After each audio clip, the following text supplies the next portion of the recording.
दोस्तों, इस देश में किसकी हिम्मत है जो मोदी के खास मंत्री के घर पर छापे डलवाते, पुलिस रेड करवाते? कौन है वो बहादुर जो मुख्यमंत्री से कहे कि मोदी के इस मंत्री के घर पर छापे डालो, इसके घर की तलाशी लो, इसके बेटे को ढूंढो? इतनी हिम्मत कौन कर सकता है? और ये बात मैं इसलिए कह रहा हूं क्योंकि मोदी जी 12 साल से 2014 से अब तक प्रधानमंत्री हैं और किसी शख्स की, किसी मुख्यमंत्री की, किसी एजेंसी की आज तक हिम्मत नहीं हुई कि वो मोदी के मंत्री के घर की तलाशी ले ले, वहां रेड कर दे। अब किसने फोन किया, किसको किया, कैसे एक्शन हुआ मोदी के मंत्री पर, उसके घर पर, ये तो मैं आपको बताऊंगा, लेकिन पहले जरा सा मैं चाहता हूं वो मंत्री कौन है ये भी आप जान लें और कसूर क्या ये भी आप जान लें। तो पहले तस्वीर देखिए। ये तस्वीर है बांडी संजय कुमार की। अब उत्तर भारत में भले लोग ना जाने, लेकिन साउथ में सब जानते हैं। ये गृह राज्य मंत्री, केंद्रीय गृह राज्य मंत्री, अमित शाह के मंत्रालय में अमित शाह के डिप्टी हैं। इनके अंडर में देश भर की पुलिस है, तमाम एजेंसियां हैं, और अमित शाह के जितने खास हैं उतने ही खास ये मिस्टर मोदी के भी हैं। और इन्हीं के यहाँ रेड हुई है, करीमनगर के घर पे, हैदराबाद की कोठी पर, बंगले पर। और इसलिए हुई क्योंकि इनका जो बेटा है बिगड़ैल है, बड़े गंभीर आरोप हैं। भगीरथ, साई भगीरथ संजय कुमार, बांडी Sai Bhagirath Sanjay Kumar, son of Sanjay Kumar, central minister. अब ये जो लड़का है, इसने ना सिर्फ कई कांड किए हैं, बल्कि सबसे संगीन कांड ये कर दिया कि 17 साल की एक बेहद अच्छे परिवार की बेटी की अस्मत लूटी, इज्जत लूटी। बाकायदा FIR हुई, सब कुछ हुआ, लेकिन एक्शन नहीं हो रहा था। ये जो लड़का था ये फरार चल रहा था। पुलिस की हिम्मत नहीं हो रही थी कि मंत्री के घर पे जाकर उनका कुंडा खटखटा दें, दरवाजा खटखटा दें। और वैसे भी सारे IPS, कार्डर कंट्रोलिंग अथॉरिटी, अगर गृह मंत्रालय हो, केंद्रीय गृह मंत्रालय हो, और जनाब मंत्री हो, अमित शाह के डिप्टी हो, तो कौन पुलिस वाला हिम्मत करेगा इस मंत्री के घर में घुसने की? लेकिन आज तो गजब ही हुआ। अब दोस्तों, यूं तो ये काम 15-20 दिन पहले होना चाहिए था, लेकिन आज हुआ। देर आए दुरुस्त है। और आप देख सकते हैं कि किस तरह मंत्री जी के एक एक कमरे की तलाशी पुलिस वाले ले रहे हैं। साथ में महिला पुलिस भी है। मंत्री जी तो नदारत हैं, मंत्री जी तो नहीं हैं, दिल्ली में होंगे, लेकिन सारे पुलिस वाले पूछ रहे हैं कि भाई मंत्री जी का बेटा कहाँ है, where is mister Bhagirath, Sai Bhagirath कहाँ है? और हर कमरे की पुलिस तलाशी ले रही है, यहाँ तक कि बाथरूम और बाकी स्टोर रूम भी चेक किए जा रहे हैं। और मैंने कहा ना, ये ऐसा पहली बार हो रहा है कि मोदी के मंत्री के घर की तलाशी पुलिस ले रही है। अब दोस्तों, हैदराबाद में यानी तेलंगाना में यूँ तो कांग्रेस की सरकार है। रेवंत रेड्डी साहब वहाँ के मुख्यमंत्री हैं, राहुल गांधी के शिष्य कह लीजिए, सहयोगी कह लीजिए। तो कायदे से तो ये जो मंत्री हैं बीजेपी के, भले ही ये मोदी के करीबी हैं, इनके यहाँ छापा पड़ना चाहिए था। अगर इनका लड़का एक दुष्कर्म के मामले में, जिसमें सारे शहर में पोस्टर लगे हों, पूरी पब्लिक जनता सड़कों पर उतरी हुई हो, ऐसे मामले में रेड करनी चाहिए, 15 दिन पहले करनी चाहिए। लेकिन हुआ क्या? मोदी जी जब पिछले दिनों हैदराबाद पहुंचे, 4-5 दिन पहले, तब उन्होंने क्या किया? रेवंत रेड्डी को सामने बैठाया, और ये जो भगीरथ है, ये जो आरोपी है मंत्री का लड़का, मंत्री जी को भी मंच पे बैठा दिया। जी हाँ, आप सोचिए, हैदराबाद में इतना बड़ा कांड हुआ, शहर भर में पोस्टर लगे हैं मोदी के मंत्री के, और मोदी जी हैदराबाद में हैं। इतने बड़े दुष्कर्म के मामले में जो आदमी बेटी बचाओ बेटी पढ़ाओ की बात करता हो, नारी वंदना की बात करता हो, इतना बड़ा कांड हो जाए, सारी महिलाएं जो हैं सड़कों पर हैं, और आपने एक लाइन नहीं बोली उस पर, और आप हैदराबाद में हैं। और हद तो तब हो गई कि आप उसी बेटे के बाप को, यानी अपने मंत्री को मंच पे बैठा रहे हो, ताली बजवा रहे हैं ऐसे करके आप। अब ये प्रेशर रेवंत रेड्डी पर कि भाई अब रेवंत रेड्डी क्या करते हैं? भाई चाबी तो चाहे राज्य सरकार हो, चाहे लोकल गवर्नमेंट हो, चाबी तो असली प्रधानमंत्री के हाथ में। तो रेवंत रेड्डी थोड़ा प्रेशर में थे और इसी वजह से एक्शन नहीं हो पा रहा था। और फिर कल रात किसी बहादुर ने हिम्मत दिखाई, फोन किया, डांट पिलाई, और जब डांट पड़ी फोन पर और ये बताया गया कि ये क्या हो रहा है, क्या आपकी दोस्ती है बीजेपी वालों से, हमारी कांग्रेस की सरकार क्या कर रही है, सोचिए किसका फ़ोन होगा, किस बहादुर का होगा। कौन ऐसा आदमी है इस मुल्क में जो इतनी हिम्मत करे कि मोदी के मंत्री, वो भी खास मंत्रियाँ, छापे पड़वाते हैं। वो ये साहब थे, मिस्टर राहुल गांधी। इन्होंने फ़ोन किया था और वहाँ के जो प्रदेश कांग्रेस कमेटी के चीफ है उनको किया था। इस पर मैं आगे बात करूँगा, डिटेल में बात करूँगा इस पर, लेकिन मैं चाह रहा हूँ कि इसी सिलसिले में एक और खबर पे मानना चाह रहा हूँ। और वो खबर दोस्तों ऐसी है जो हमसे और आपसे मुताल्लिक रखती है, कम से कम इस मामले में, और वो भी बहुत इंपॉर्टेंट है। मैं उस पर भी आपका जो है तवज्जो चाहता हूँ। मैं चाहता हूँ कि आप उस पर प्लीज़ उस पर भी सोचें, वरना एक खबर आप तक पहुँचाना मुश्किल होगा। तो दोस्तों दिल्ली से फ़ोन जाता है, राहुल गांधी फ़ोन करते हैं, थोड़ा टाइट करते हैं, चूड़ी कसते हैं, और देखते हैं कुछ ही घंटों में एक्शन हो जाता है। मंत्री के घर पर छापे पड़ने शुरू हो जाते हैं, जो 12 साल में कभी नहीं हुआ।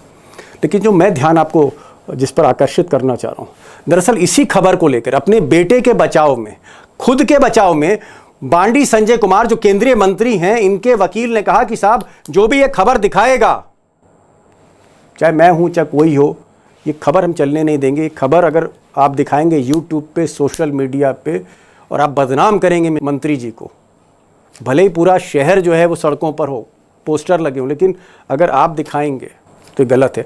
और मेरे लिए नहीं, जो भी खासकर हैदराबाद में जो चैनल हैं, तेलुगु चैनल हैं और बाकी चैनल हैं, जो बेचारे हिम्मत करके किसी तरह से दिखा रहे हैं या कुछ अखबार छाप रहे हैं, ये एक तरह से उनको धमकी थी। सुनिए, पहले अंग्रेजी में सुनिए क्या कह रहे हैं मंत्री, माननीय मंत्री जी के अधिवक्ता।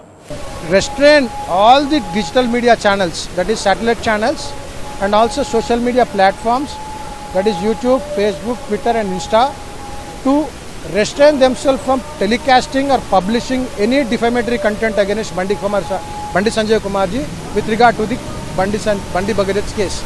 अब दोस्तों जिस मामले में FIR हो गई है, जिस मामले में पुलिस रेड कर रही है, जिस मामले में हाईकोर्ट की जो जस्टिस हैं, और मैं इनको सैल्यूट करता हूँ जस्टिस को, माधवी देवी को, जिन्होंने कोई प्रोटेक्शन नहीं दिया। संजय कुमार यानी मंत्री जी के बेटे को कोई राहत नहीं दी, कोई प्रोटेक्शन नहीं दिया, कोई एंटीसिपेटरी बेल नहीं दी। आप सोचिए, इतने संगीन मामले में कहा जा रहा है कि खबर नहीं है, इसको आप मत दिखाइए, इसको दिखाएंगे तो हम उतरवा देंगे खबर। तो आखिर देश में इस तरह की कोई खबर हो, यानी राज्य गृह मंत्री, आप सोचिए home minister, deputy home minister इस देश का, जिसके अंडर में सारी पुलिस है, जिसके अंडर में जांच एजेंसियां हैं, जिसका काम है इंसाफ देना, अगर उसका बेटा इतने संगीन मामले में फंसा है, उस पर खबर दिखाओगे तो वकील कहेगा कि नहीं साहब। और मैंने कहा, मैं अपनी बात नहीं कर रहा हूं, सिर्फ जो भी आंध्र प्रदेश के चैनल हैं, हैदराबाद के चैनल हैं, बाकी देश के चैनल हैं जो खबर को दिखा रहे हैं, आप क्या कर रहे हैं? सीधे धमकी दे रहे हैं कि आप ट्वीट मत करिए, इंस्टाग्राम पे कुछ ना डालिए, आप यूट्यूब पे ये खबर ना चलाइए। जहां पर हाई कोर्ट वो इंटरफियर कर रहा है, जहां पर FIR है, पुलिस रेड कर रही है, जनता जो है वो सड़कों पर है, शहर में पोस्टर लगे हुए हैं, सब कुछ सामने है। ये एक तरह की अगर धमकी आपको लगती है तो प्लीज़ कमेंट बॉक्स में ज़रूर अपनी प्रतिक्रिया दीजिएगा। और एक छोटी सी गुजारिश चलते चलते इसी में कर दूं कि अगर आपने चैनल को सब्सक्राइब नहीं किया तो चैनल भी सब्सक्राइब कर लीजिए। फिर आगे खबर पे बढ़ता हूँ। अब दोस्तों कैसे पुलिस ने हिम्मत करी, कैसे मुख्यमंत्री ने इंस्ट्रक्शंस दिए, टीमें बनी, उस पर तो मैं डिटेल में आपको बताऊंगा ही, और एक्सपर्ट भी हमारे साथ होंगे। लेकिन थोड़ा सा मैं चाहता हूँ इस घटना को एक बार फिर से आपके सामने बता दूं कि घटना एक्चुअली थी क्या। दरअसल ये जो मंत्री जी का बेटा है, आप कह सकते हैं बिगड़ैल टाइप का है, कई घटनाएं कर चुका है। अब ये वीडियो देखिए, इसमें अपने कॉलेज में ही एक लड़के को जो है ये पिटाई कर रहा है। अब इतनी बुरी पिटाई की है कि मैंने पहले भी ये वीडियो आपको दिखाया था, थोड़ी सी झलक दिखाई थी, पूरा वीडियो नहीं दिखा सकता क्योंकि बहुत ज़्यादा हिंसा है इसमें। लेकिन ये लड़का थोड़ा सा बिगड़ा हुआ था और उसके बाद इस पर कोई एक्शन नहीं हुआ। मंत्री जी इसको पर्दे डालते रहे और फिर ये लड़की का मामला आया। 17 साल की लड़की, अच्छे परिवार की लड़की, खूबसूरत लड़की। ये लड़का फार्म हाउस में ले जाता है उसको, दोस्ती करता है, फार्म हाउस में ले जाता है, पार्टी सेलिब्रेट होती है, उसके बाद नशा करा के उसकी इज्जत पर हाथ डाला जाता है, इज्जत लूटी जाती है। और इज्जत ही नहीं लूटी जाती है, ये क्रम जारी रखता है। लड़की बेहोश हो जाती है और जिस वक्त वो अपनी जान देना चाहती है डिप्रेशन की वजह से, तब उसके घर वाले सचेत होते हैं, तब पता लगता है क्या हो गया बेटी के साथ, और तब FIR करने से रोका जाता है। बड़ी मुश्किल से इस मामले में FIR होती है, इसलिए मामला इम्पॉर्टेंट है, इसलिए मामला इम्पॉर्टेंट है। मैं और भी आगे डिटेल में इस पर बात करूंगा, लेकिन जो सबसे बड़ी बात है जो आप जानना चाह रहे थे कि कांग्रेस से कैसे फ़ोन गया, राहुल गांधी की तरफ से, और फिर कैसे एक्शन हुआ, टीमें बटी, और वही पुलिस जो डर रही थी आखिर उसने सीना चौड़ा किया और मंत्री जी के करीमनगर के घर में, हैदराबाद के घर में वो घुस गई। और भी कई डिटेल हैं। अब क्योंकि गोदी मीडिया तो ये दिखा नहीं रही है पूरी तरह से खबर, मोदी जी का मामला है, अमित शाह के डिप्टी का मामला है, कौन दिखा पाएगा।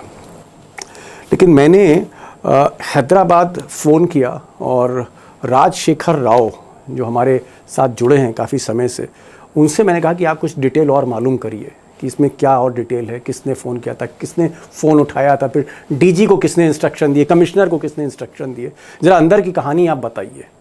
और ये मामले में क्या ये जो लड़की का परिवार है, माता पिता, इनको भी धमकाया गया क्या, इनको भी धमकाया गया, ये भी मैंने उनसे पूछा। आप ज़रा राव साहब को सुनिए, दक्षिण भारतीय हैं, हैदराबाद में रहते हैं, हिंदी भी बोलते हैं और बेखौफ बोलते हैं।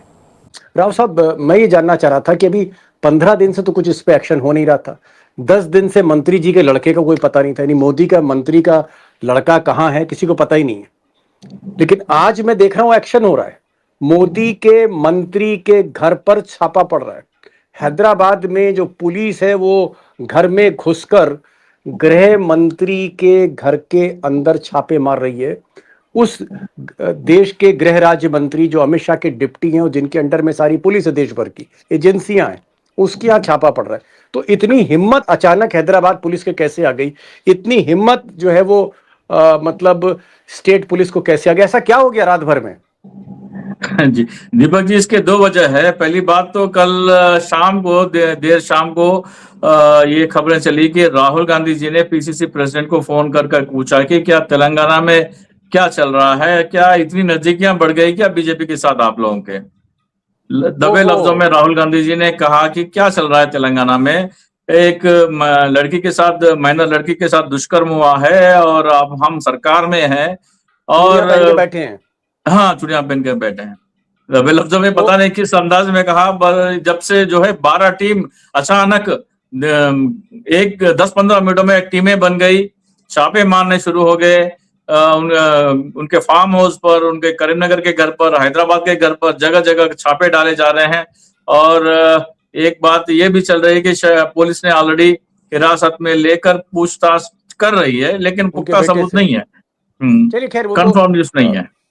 इसका मतलब आप कह रहे हैं कि राहुल गांधी अगर एक्शन नहीं लेते, राहुल गांधी को अगर गुस्सा नहीं आता, राहुल गांधी फोन नहीं करते, तो ये मामला जो है कहीं ना कहीं ये हीला हवाली चलती रहती, इसमें कोई एक्शन नहीं होता। राहुल की वजह से एक्शन हुआ, मुझे लगता है इसीलिए हुआ है, क्योंकि कल रेवंत रेड्डी एक प्रेस कॉन्फ्रेंस में बात कर रहे थे तो उन्होंने कहा कि हम कोशिश कर रहे हैं, वो लापता है तो हम क्या करें। ये एक मुख्यमंत्री के शब्द नहीं होने चाहिए, खासकर जब उनके पास होम मिनिस्ट्री खुद मुख्यमंत्री के पास है, तो ये ऐसे बोलना नहीं चाहिए। शायद उस कॉन्क्लेव के बाद ही शायद बात राहुल गांधी जी तक पहुंची और तुरंत आदेश आए वहां से और पूरे पुलिस हरकत में आ गई।